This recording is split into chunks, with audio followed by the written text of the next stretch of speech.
Afternoon. അപ്പോൾ ഇന്നത്തെ വിശേഷം എൻ്റെ ലഞ്ചിൻ്റെ വിശേഷമാണ് കേട്ടോ. ഇന്ന് ഞാൻ ലഞ്ചിന് ഉണ്ടാക്കിയിരിക്കുന്നത് പ്രോൺസ് ബിരിയാണിയാണ് കേട്ടോ. പ്രോൺസ് ബിരിയാണി ഞാൻ ആദ്യമായിട്ടാണ് ട്രൈ ചെയ്യുന്നത്. പക്ഷേ അത് ഉണ്ടാക്കി വന്നപ്പോൾ അടിപൊളിയായി. നീ തന്നെ ഉണ്ടാക്കി നീ തന്നെ കഴിച്ചത് അടിപൊളിയാണ് എന്ന് പറയുകയല്ലേ എന്നല്ലേ നിങ്ങൾ ചിന്തിക്കുന്നത്?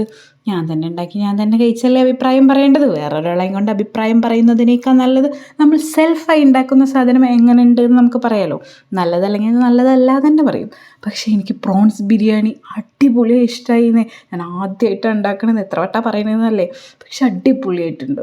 I am really proud of you Vini എന്ന് ഞാൻ സ്വയം എന്നെ പാറ്റ് ചെയ്ത് പറഞ്ഞു. ബിക്കോസ് അത്രയും നല്ലതായിട്ടുണ്ട്.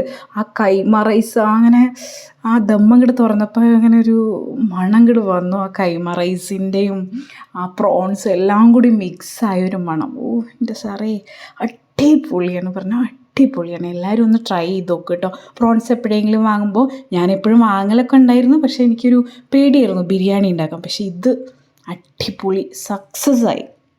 ഈ പ്രോൺസ് ബിരിയാണിയുടെ കൂടെ ഞാൻ കുറച്ച് കാര്യങ്ങളും കൂടി ആഡ് ചെയ്തിട്ടുണ്ട് കേട്ടോ. നല്ല പുതിനയില ചമ്മന്തി, സാലഡ്, പിന്നെ ഈത്തപ്പഴം അച്ചാർ, പപ്പടം. അടിപൊളിയാണ്. എല്ലാം കൂട്ടി കുഴച്ചങ്ങോട്ട് കഴിച്ചാണ്ടല്ലോ എൻ്റെ സാറേ, സൂപ്പർ പറഞ്ഞാൽ സൂപ്പർ.